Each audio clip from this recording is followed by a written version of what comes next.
Finally tonight, as promised, a special comment about Ted Koppel's op-ed piece in the Washington Post yesterday entitled Oberman, O'Reilly, and the Death of Real News. And I apologize up front for the heavy self-reference, but I hope you will agree that this is important.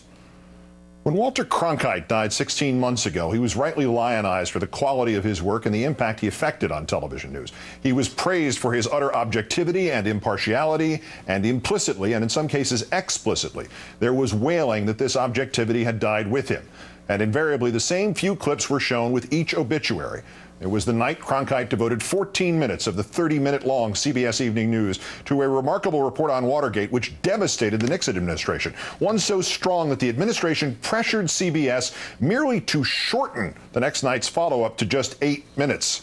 It was the extraordinary broadcast from Vietnam from 4.5 years earlier, in which he insisted that nothing better than stalemate was possible and that America should negotiate its way out, not as victors, but as an honorable people who lived up to their pledge to defend democracy and did the best they could. All that newscast did was convince the 36th president of the United States to not seek re-election. The deserved and heartfelt sadness at the loss of a great journalist and a great man had been turned into a metaphor for the loss of a style of utterly uninvolved, neutral, quote, objective reporting. Yet most of the highlights of the man's career had been those moments when he correctly and fearlessly threw off those shackles and said what was true and not merely what was factual. It has been the same with every invocation of Edward R. Murrow.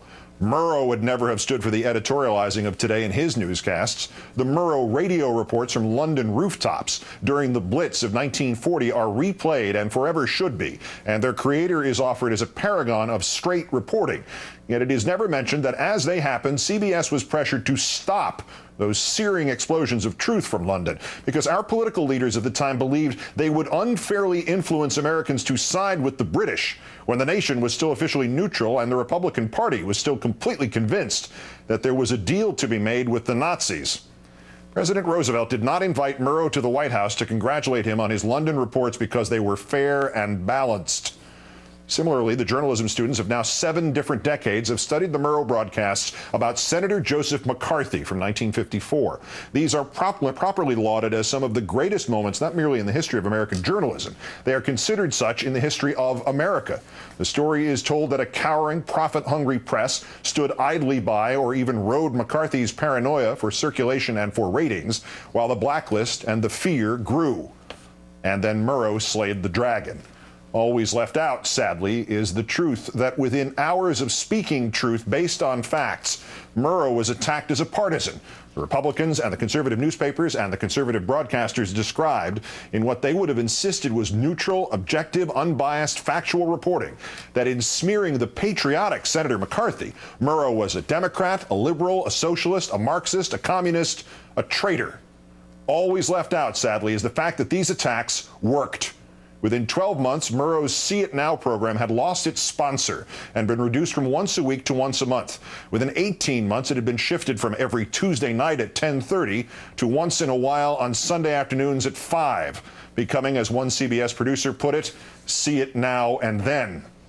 Mr. Koppel does not mention, nobody ever does, that the year in which Edward R. Murrow helped save this democracy by including his own editorial judgment in the news was the last year of his life, throughout which Murrow appeared on a regular primetime news broadcast. He would be eased out of CBS entirely in 7 years and dead in 11. The great change about which Mr. Koppel wrings his hands is not partisanship, nor tone, nor analysis. The great change was the creation of the sanitized image of what men like Cronkite and Murrow and Kaltenborn and Davis and Daley and Balkage and Smith and Severide and Rather and Jennings and Polk and Koppel did.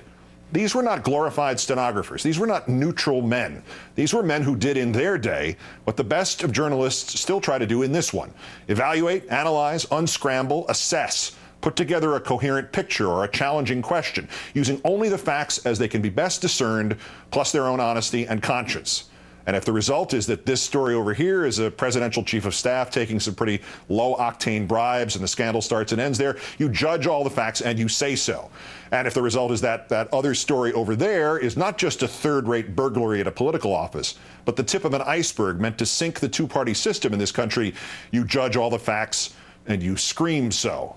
Insist long enough that the driving principle behind the great journalism of the television era was neutrality and objectivity and not subjective choices and often dangerous evaluations and even commentary. And you will eventually leave the door open to pointless worship at the temple of a false god. And once you got a false god, you're going to get false priests. And sooner rather than later, in a world where subjective analysis is labeled evil and dangerous, some political mountebank is going to see his opening and seize the very catechism of that false god. Words like objective and neutral and two-sided and fair and balanced.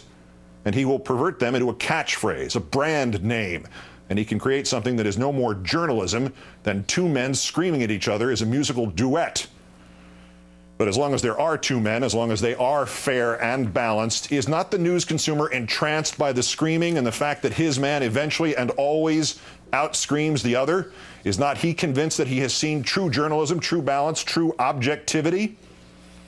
I have read and heard much of late, including from Mr. Koppel in the Washington Post yesterday, about how those who succeeded his grand era of false objectivity are only in it for the money or the fame or the chance to push a political party.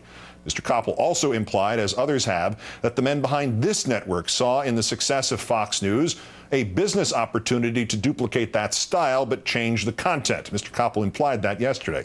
In fact, nothing could be further from the truth. And the very kind of fact-driven journalism Mr. Koppel seems to be claiming he represents and I fail would not stand for his sloppy assumptions and his false equivalence of both sides do it. We do not make up facts here, and when we make mistakes, we correct them.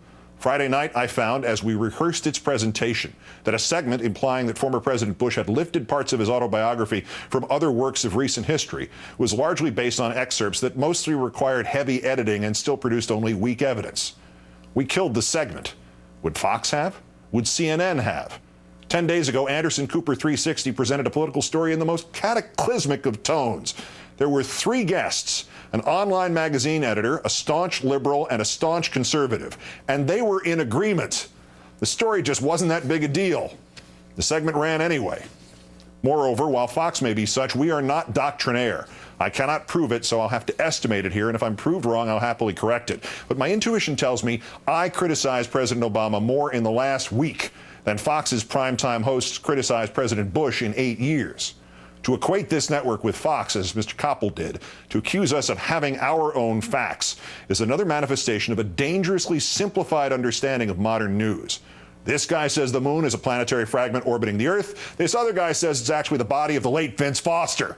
Have them both on and let them debate. It's fair and balanced. And to the charge that a bunch of bean counters seized upon a business opportunity, I have been here for every moment of this network's evolution. It began in 2003 when slowly, one fact at a time, we began to challenge the government's rationalization for the war in Iraq. A year later, I was told by the former president of this network that he did not want me or us to be a liberal answer to Fox News. The man whose hour followed mine then was a conservative ex-congressman. The year after that, I offered evidence that there seemed to be a disturbing juxtaposition of government terrorism warnings or counterterrorism detentions with political bumps in the road for the Republican Party. The woman whose hour followed mine then had been hired by us away from Fox. The year after that, I did the first of these special comments, and I fully expected that I might be fired after it. The year after that, I had to spend urging my employers to give my guest host her own show. Now there are 3 shows in primetime in which the content usually lines up with the small L liberal point of view, even as it needles and prods and sometimes pole axes the Democrats. And that conservative ex-congressman is still on the air here every day, and he has as much time as the 3 of us at night do put together. If this was a business plan, it was not as good as the one at the nearest kid's lemonade stand. This network came to this place organically. And therein lies the final irony to what Mr. Koppel wrote yesterday. We got here organically in large part because of Mr. Koppel. His prominence, you will recall, came when ABC News and sports president Roone Arledge, who never permitted business or show business to interfere in his judgments and his journalistic pledge of allegiance. When Mr. Arledge made the subjective and eminently correct decision that the hostage crisis at the U.S. Embassy in Tehran merited half an hour or more each night of the network's time in 1979. This was not the no-brainer that retrospect may suggest. CBS and NBC and PBS certainly did not do it. Even when CNN signed on in the middle of the next year, it did not do it. Arledge made his decision just 4 days after the hostages were seized and stuck with the story until it ended, defying the conventional wisdom of television and constantly pressing the government and questioning the official line. And even after those hostages were freed more than a year later, the half an hour of news, now renamed Nightline, continued. And each night for 26 years, Mr. Koppel and his producers and his employers subjectively selected which, out of a million stories, would get the attention of his slice of American television for as much as a half an hour at a time. Which story would be elevated and amplified, and which piles upon piles of stories would be postponed or tabled or discarded or ignored. Just as the story of Mr. Murrow's career emphasizes McCarthy, but not the fact that the aftermath of the McCarthy broadcast buried Murrow's career, the stories of Mr. Koppel's career will emphasize the light he so admirably shone on the Iran hostages. Those stories, though, will probably not emphasize that in 2002 and 2003 and 2004 and 2005, Mr. Koppel did not shine that same light on the decreasingly coherent excuses presented by the government of this nation for the war in Iraq. 14 consecutive months of nightly half hours on the travesty and tragedy of 52 hostages in Iran. But the utter falsehood and dishonesty of the process by which this country was committed to the wrong war, by which this country was committed to dishonesty, by which this country was committed to torture, about that, Mr. Koppel and everybody else in the dead objective television news business he so laments, about that, Mr. Koppel could not be bothered to speak out. Where were they?